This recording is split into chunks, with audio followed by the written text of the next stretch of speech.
Hello everyone, today we will be discussing about the principle of superposition theorem. So basically what is superposition theorem? As we have discussed in the stress and strain part that when we are dealing with the principle of superposition theorem, if any material is subjected to various kind of loading, so the resultant strain, when we are talking about the resultant strain, the deformation we are getting will be the algebraic sum of that strain that is caused by the individual force.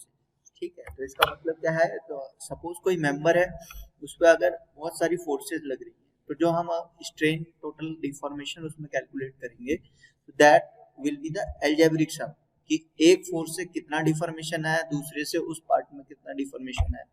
So that is superposition theorem. So this is the bar which is subjected to P1 load here, P2 load here, P3 here, and P4 here. Okay, which is having a length of L1, L2, and L3. So this bar is of three parts. You can assume it 1, 2, 3. So when we are dealing with the superposition theorem, so the total deflection will be deflection in part 1, deflection plus deflection in part 2, and plus deflection in part 3. Okay, so based on this we will be doing numerical. So the numerical says a steel bar of cross section area which is having an area of 500 mm square is acted upon by the forces shown in the figure. So figure is this. So you have to determine the total elongation of the bar. Consider the Young's modulus of elasticity equal to 2 into 10 to the power 5 Newton per mm square. So this is the numerical. This bar is also divided into three parts. Okay, this is 1, this is 2, and this is 3. So first of all, when you are dealing with this type of numerical, you have to just make the parts here. Okay, तो यहाँ पे मैंने क्या किया, एक section cut गया है, देखिए यहाँ पे ये x1 हो गया, ठीक है, और जस्ट इसके जॉइंट के बाद हमने बी के एक और सेक्शन कट किया, दैट इज x2. और यहाँ पे देखिए एक फोर्स गिवन है, दैट इज 15 किलो न्यूटन. यहाँ पे 15 किलो न्यूटन, ये मैंने बनाया नहीं था. ओके, 15 किलो न्यूटन यहाँ पर है, और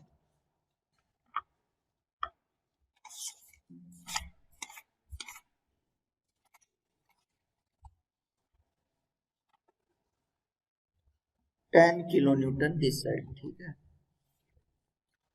10 किलो न्यूटन दिस साइड. अब ये फोर्सेस आपको पता है. अब मैं जब यहाँ पे एक पार्ट मैंने कट किया है, अब दूसरा मैं यहाँ पे कट करूँगा, जैसे ये सी पॉइंट है, तो आप इसको कुछ भी नेमिंग दे सकते हैं. दैट मैं लेता हूँ y1, और एक यहाँ पे लेते हैं, दैट इज y2. अब जब हमने ये पूरा इस पे सेक्शन कट कर लिया है, तो देखिए पहला पार्ट कैसा दिखेगा, a टू x1 अगर हम जाएंगे तो हमारा डायग्राम कैसा है, a टू x1 ऐसा डायग्राम होगा. तो यहाँ पे कितना लोडिंग है, दैट इज 50 किलो न्यूटन. अब 50 किलो न्यूटन को बैलेंस करने के लिए ऑपोजिट में कितना फोर्स चाहिए, दैट इज 50 किलो न्यूटन है दिस साइड, तभी जाके ये इक्विलिब्रियम में रहेगा. अब इसकी लेंथ आपको मालूम है, that is 0.6 metre this side. ठीक है, 50 मीटर इधर हो गया. अब एक पार्ट हो गया, दैट इज x1 x2. अब उसके लिए हम यहाँ पे ड्रॉ करते हैं. अब जो ये x1 से x2 है, ये जस्ट जॉइंट के बगल पे है, तो इसकी length let it be dx, बहुत छोटी है, यहाँ पे dy. अब बहुत छोटी जब लेंथ है तो इसको हम नेग्लेक्ट करते हैं, इसमें जितना डिफॉर्मेशन आता है हम इसको नेग्लेक्ट करते हैं, क्योंकि ये बहुत ही छोटी, जस्ट उसके बगल पे है ये लाइन, इसलिए हम इसको कंसिडर नहीं करते. ठीक है, क्योंकि इसमें जो डिफ्लेक्शन की वैल्यू आएगी वो 10 की पावर बहुत माइनस में आ जाएगी, तो वो बहुत ही छोटी वैल्यू है, उसको कंसिडर नहीं करते. ठीक है, तो ये dx वाला पार्ट है. अब तीसरा जो इसमें पार्ट बनेगा, दैट इज बी टू सी. ठीक है, अब बी टू सी है, अब ये हमने बनाया बी से पहले क्या है, यहाँ पे हम बनाएंगे x2 और यहाँ पर y1 जस्ट जॉइंट से पहले, क्योंकि अब देखिए हम हमारी यहाँ पे फोर्स कितनी लगी, 50 को, जब ये इधर जा रहा है तो इधर को 50 बैलेंस करने के लिए चाहिए 50 किलो न्यूटन. अब देखिए जॉइंट पे, यहाँ पे जो जॉइंट है इस पे एक फोर्स है that is 15 kilo Newton this side, 15 kilo Newton this side. अब जब इसको 50 किलो न्यूटन को तो इसने बैलेंस कर दिया, ठीक है। अब ये 15 किलो न्यूटन दिस साइड है, तो टोटल अब इस साइड में कितनी बचेगी, 15 तो ये ऑलरेडी है, तो ये वाली फोर्स जो है, देखिए मैं दूसरे कलर से शो कर रहा हूँ आपको, यहाँ पे 15 और ये हो जाएगी आपकी 35 किलो न्यूटन। अब टोटल सम करेंगे इसका तो 50 किलो न्यूटन ही होगा इधर, ठीक है। तो अब हमारी ये क्या है 35 किलो न्यूटन। अब 35 किलो न्यूटन इनवर्ट्स आ रही है, तो यहाँ पे x2 पे क्या लगेगी, ये सेकंड सेक्शन बना रहे हैं हम इसका, तो ये 35 किलो न्यूटन आउटवर्ड्स आ गई, ठीक है। अब ये 35 इधर होगी, तो इसको बैलेंस करने के लिए आउटवर्ड 35 किलो न्यूटन इधर आ गए, ठीक है। अब नेक्स्ट पार्ट क्या बनेगा, y1 y2। वैसे ही हम एक और पार्ट्स बनाते हैं यहाँ पे, इसको अलग डायग्राम कलर से शो कर देते हैं, ठीक है।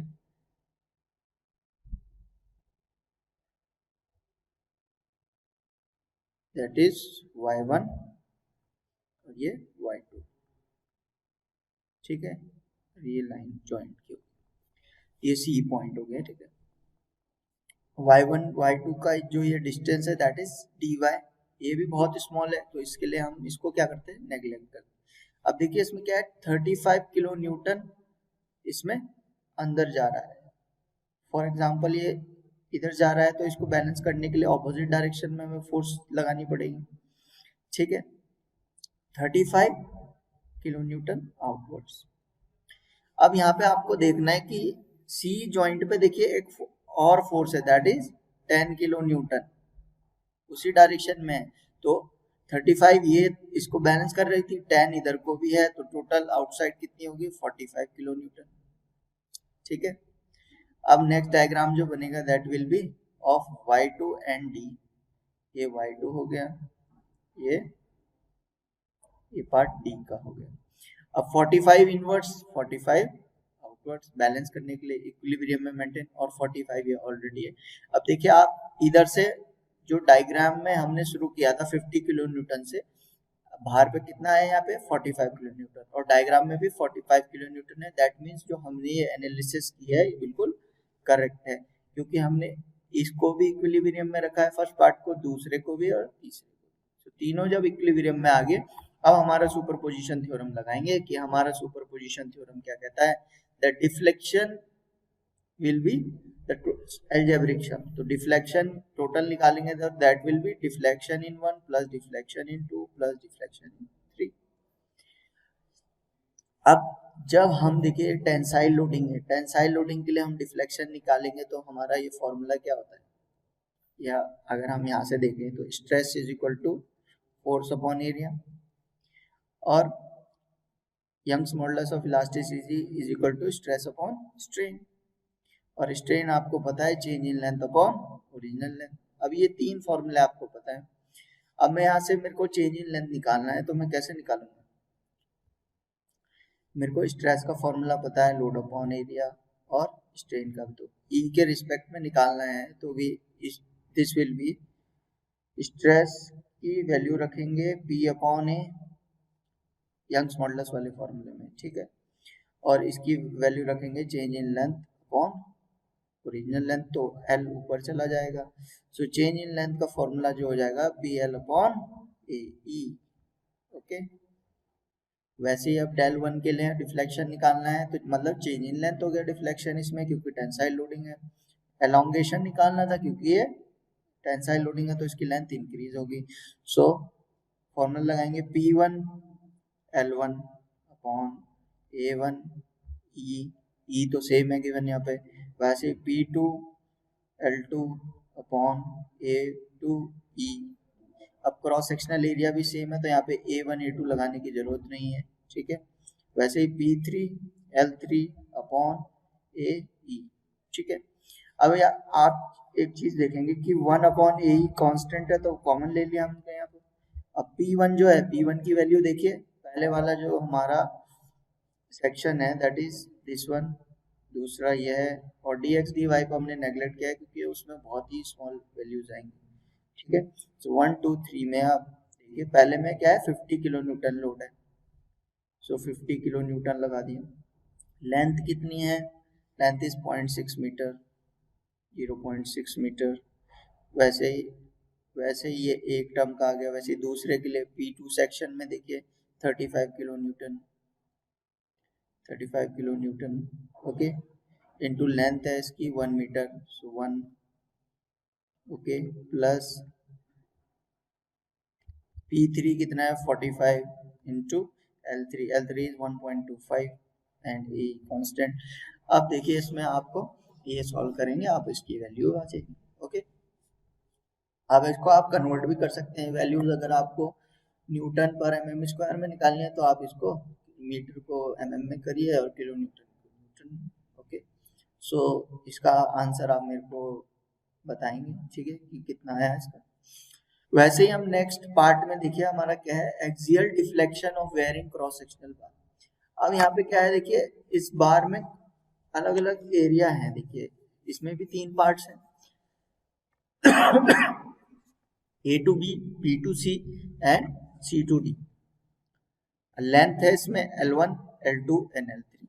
जब हम इस वाले पार्ट की बात कर रहे हैं कि axial D for deflection of varying cross sectional bar, A to B में देखिए क्रॉस सेक्शनल एरिया अलग है, B to C में अलग है और C to D में अलग है। तो इफ मटेरियल आर सेम, इसमें 2 कंडीशन आती हैं। अगर 1 2 3 जो पार्ट्स बने हैं इसमें अगर तीनों एक ही मटेरियल के होंगे तो हम फॉर्मूले में जो पुट करेंगे that is deflection in 1 plus deflection in 2 plus deflection in 3, वैसे जैसे अभी हमने किया था। अब इसमें क्या हो जाएगा डिफरेंट कि एरिया यहाँ पे चेंज है, तो A1 A2 A3 होगा, ठीक है।